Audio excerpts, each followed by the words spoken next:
Alright guys, so in this video we will be tackling Engineer Pass from Lake City side, starting on Henson Creek side, going up to the top of Engineer and then dropping down the west side. So we went from east to west. A lot of this footage for the first 5 minutes or so is driving on a dirt road. You get some really good views, and Henson Creek is right off to the left. So if you want to watch that, great. If you want to skip to the climbing section, go to about minute 5:41, and you will see once we start to climb up towards the pass. So I'll kind of jump on and off throughout this whole thing and kind of narrate as I go, just because I did not do much talking. I just had the camera running the whole time. I hope you guys enjoy though.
Alright, so here we're just starting to climb up through the aspen trees.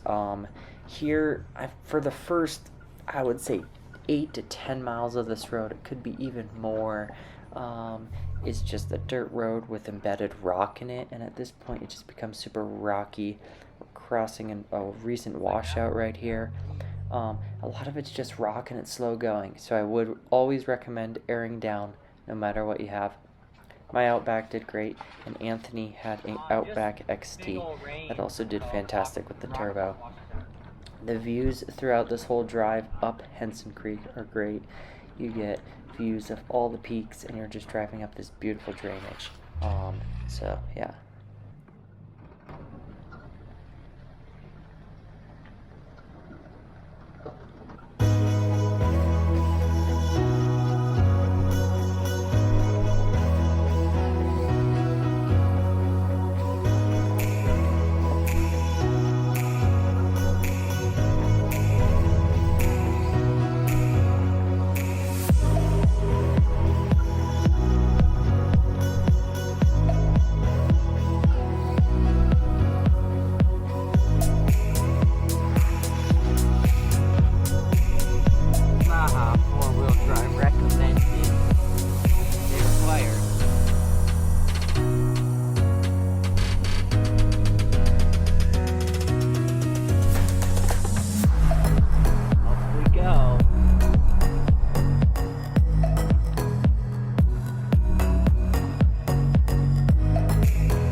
Right here we cross a bridge, and from here the climbing really starts. It pretty much just goes straight up a bunch of switchbacks and just climbs all the way to the top of the pass. You get up into this basin and then you do one final climb to the pass.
This is one of the longest stretches of road. Doesn't look that steep, but it's just a nice long steady climb straight up into the basin before you get to the top of Engineer Pass.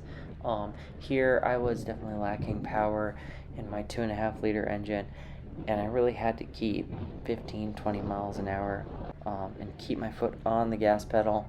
I don't want to bomb through all the rock, but I do want to keep momentum because this car does not have Xmode or a rear locker. Honestly, it did completely fine. I was super impressed, and there's a few obstacles up here that I was able to get up, and the CVT did not stall out. So I just recommend keeping a pretty good pace and then having radios. I was able to communicate with my buddy in the back behind me to tell him I'd gotten up there, and then I just waited at the corner up here at the top of this, popped my hood and let the engine and transmission cool off a little more before we kept pushing on up.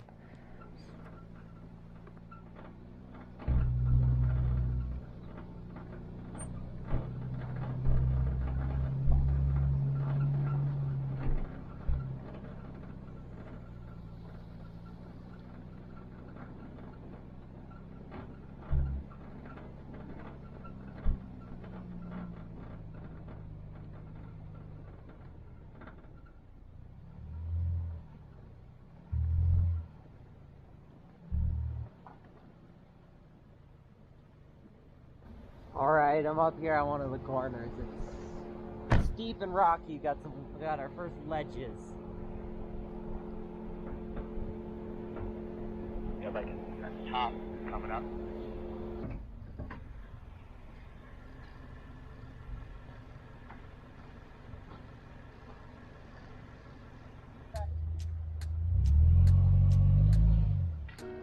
It's gonna be if my bumper hits or not.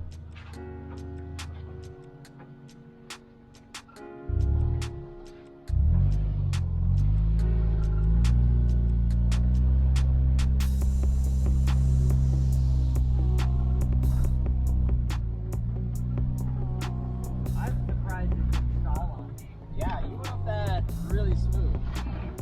No Xmode, no lockers.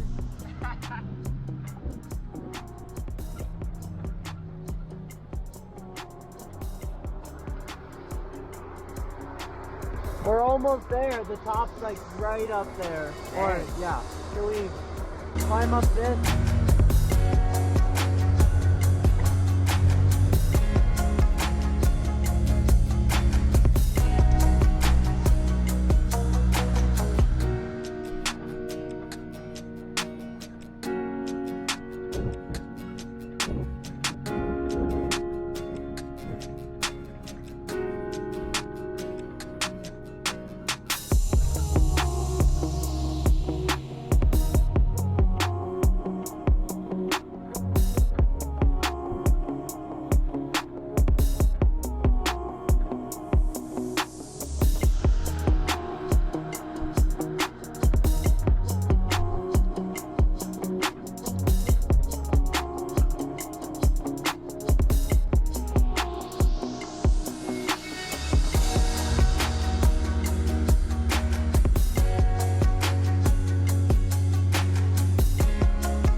Once you're at this point, you're up in the basin and you can pretty much know that you've done the hardest part. That ledge back there and those steep switchbacks are honestly the hardest part for any crossovers or Subaru type vehicles. Anything with 4 low range will be completely fine. You're cruising once you're up here and there's just one more steep switchback and then there's one long final push up to the summit. The pass is up kind of straight on to the right of the screen where it's that crazy tannish colored dirt up there. But from here you can keep enough momentum and you don't need to worry about stalling out really. I was amazed, just even in the 2.5 liter engine I wasn't lacking power just because I'm not going slow, able to keep my speed up and just climb right up it. So it was super cool.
And here we are at Engineer Pass, 12,800 feet above sea level. It's a super cool summit. Almost always windy up here, so you almost always need to put a jacket on. But you get 360-degree views of the mountains, and definitely got a couple weird looks, but the fellow ATVers and motorcyclers were super friendly up there. We talked to them and then began driving again. You actually climb back up. The pass is down here, and you see we start climbing back up, and then we took a right and went out to the O point, and that is just an amazing spot. I highly recommend going out there when you come up here, whether you're driving or motorcycling or riding a side-by-side. You get an even better view of all the peaks. This section is probably one of the more technical, like, shelf road sections. There's a lot of embedded rock, and it's just narrow.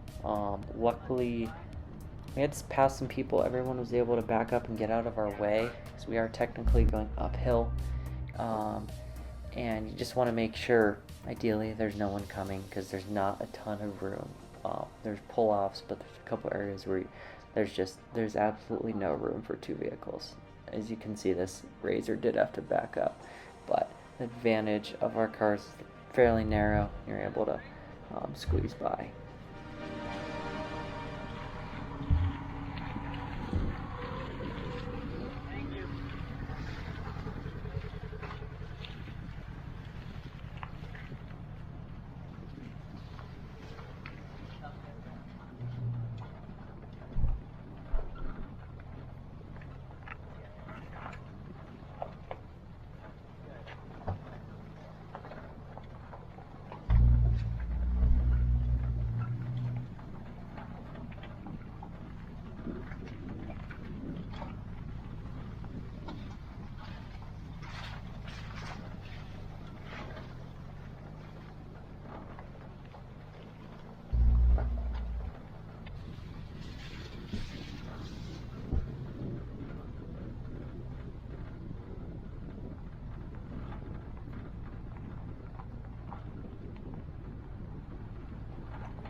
Going down Engineer Pass.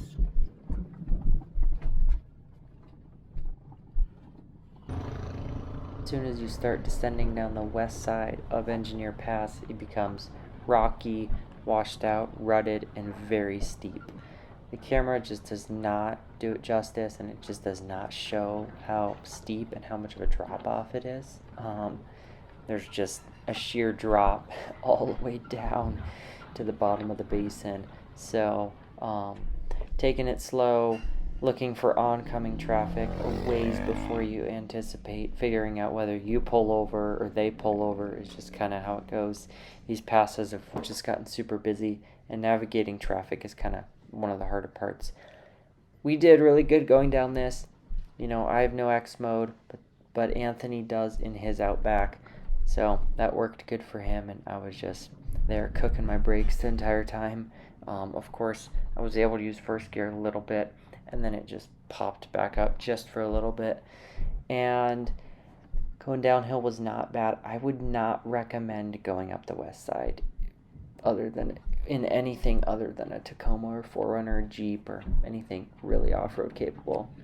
You could try it in I would say an Outback wilderness on lift and skid plates and bigger tires. People have done that, but it is still very challenging. It's just gotten so washed out from the recent rains and all the usage.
Okay, so here we're just descending, not the final part, but kind of the crux of that west side.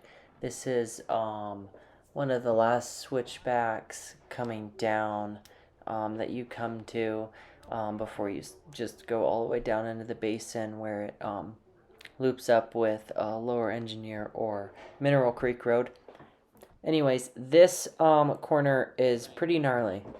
Here we have me coming down it. Anthony filmed this on his phone, so unfortunately it's only going to be in portrait mode, unfortunately.